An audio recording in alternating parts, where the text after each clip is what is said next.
இந்த குடும்பம் இங்கே இருக்கும், 8 வருஷமாக இருக்கும். பசங்களுக்கு படிக்க வசதி கொஞ்சம் கஷ்டமாக இருக்குது. இங்கேருந்து நடந்து போகிறாங்க, ஏரி உள்ள போகிறாங்க. ஏரி உள்ள போகிறதுக்கு தான் மெயினாக ரொம்ப கஷ்டமாக இருக்குது. பயமாகவும் இருக்குது பசங்களை அனுப்புறதுக்கு. நேரங்கள் தெரியுது, 5 மணிக்கு வருதுங்க. எங்கன்னா கடத்தின்னு போயிட்டாங்கன்னா என்ன பண்ணுறது? அது வேறு ரொம்ப பயமாக இருக்குது. இந்த பக்கம் அமுச்சிடலான்னு பார்த்தா இந்த பக்கம் ரோட்டை சுற்றின்னு போகிறதா இருக்குது. மழை பெஞ்சுன்னா போகவே முடியாது. அந்த வயல் தண்ணி சதன்னு இருக்கும். இன்னாண்ட பக்கம் அண்ணாண்ட எங்கன்னா போகணுன்னா கூட அண்ணாண்ட கூட போக முடியாது, தண்ணி தான். எங்களை சுற்றி தண்ணி, மழை வந்துச்சுன்னா எங்களை சுற்றி தண்ணி தான். கடலில் இருக்கிற மாதிரி நடு சண்டில் இருப்போம், தீவில் இருக்கிற மாதிரி இருக்கிறோம். நாங்கள் எங்கேயும் போக முடியாது. ஒரு பஜாருக்கு போனால் கூட யாருன்னா வண்டி வச்சுன்னுக்குறவங்க போனாங்கன்னா மழை சீசனில் அவங்க கிட்ட தான் குத்து அனுப்பணும்.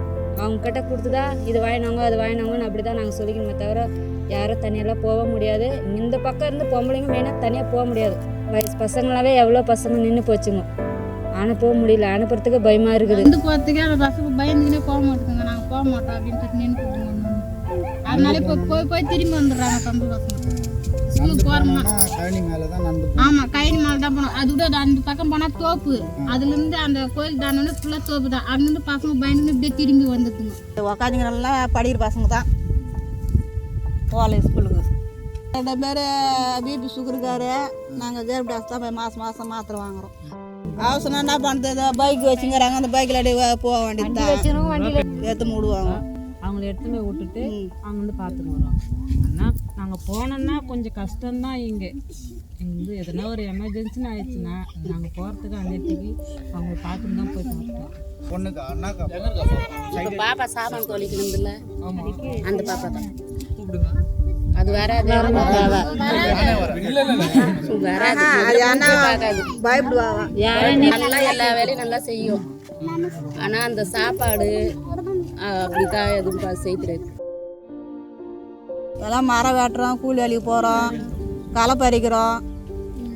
ஆம்பளைங்க அண்டை வெட்ட போகிறாங்க, ஒரு நாளைக்கு மரம் வெட்ட போகிறாங்க. பொம்பளைங்க நாங்கள் களை பறிக்க அது கூலி வேலைக்கு அப்படி போய் நடக்கிறோம். அதுவே இந்த மழை காலத்தில் கொஞ்சம் பேருக்கு வேலையே இல்லாமல் இருக்கும். கம்பெனி வேலை தான். அதுவும் படிச்சவங்களுக்கு முடிஞ்ச அளவுக்கு 10வது நாளும் படிச்சிருக்கணுமா, அப்படி இருந்தாலும் வேலை தருவான்றாங்க. நான் மாதிரி சூழ்நிலை இருந்தாலும் என் பொண்ணு ஸ்கூலுக்கு போய் ஆகணும்னு சொல்லிட்டு என் பொண்ணை ஸ்கூலுக்கு துரத்தின்னு இருக்கிறேன். அந்த பொண்ணு இன்னைக்கு கூட லீவு, சனிக்கிழமை கூட லீவே இல்லை, போய்க்கினே இருக்கிறாங்க ஸ்கூலுக்கு. செல்வினா 7வது படிக்கிறாங்க. அந்த அம்மா ஸ்கூலுக்கு நான் போய் ஆகணும், இன்னைக்கு பரிச்சம்மா அப்படின்னு சொல்லிட்டு போய்க்கிறாங்க இன்னைக்கு ஸ்கூலுக்கு. ஸ்கூலுனாவே லீவ் போகிறதுக்கே அந்த பொண்ணுக்கு விருப்பமாக கிடையாது. லீவ் போட்டால் கூட எனக்கு ஏன் லீவ் ஏன் கொடுக்குறாங்கன்னு கேட்குறா. வீட்டில் இருந்தாவே ஏன் லீவ் கொடுக்குறாங்கோ, நாங்கள் ஸ்கூலுக்கு போகணும் அப்படின்னு கேட்குறா. 10 பேர் போகிற மாதிரி நல்லா இருந்துச்சுன்னா வழியே தைரியமாக அனுப்பலாம் குழந்தைங்கள. இந்த பக்கம் ஏரி உள்ள போகணும். ஒண்டியாக நாங்கள் கூடவே ஒண்டியாக வர முடியாது. யாருக்குன்னா ஃபோன் பண்ணி அங்கே வாங்க, நடு சட்டில் ஏரி உள்ள வாங்க அப்படின்னு சொன்னோம்னா தான் வருவாங்க. அப்படி தான் இட்டுன்னு வர முடியும். ஏதோ பசங்களுக்கு ஸ்கூலுக்கு போகுது ஒரு சைக்கிள் கொடுத்தாலும் பரவாயில்ல, போய்கின்னு வந்துன்னு இருப்பாங்க பசங்க. நிற்காத போவோம், நிற்காத வர பயப்படாது போவாங்க.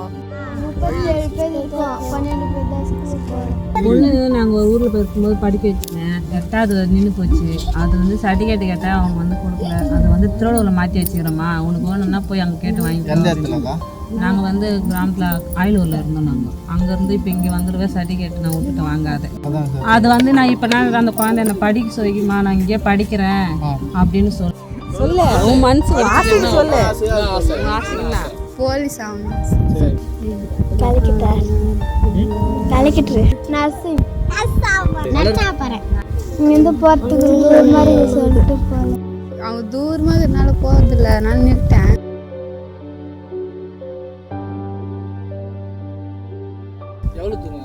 அவங்க எங்கள் ஊரில் படிச்சுருந்தாங்க.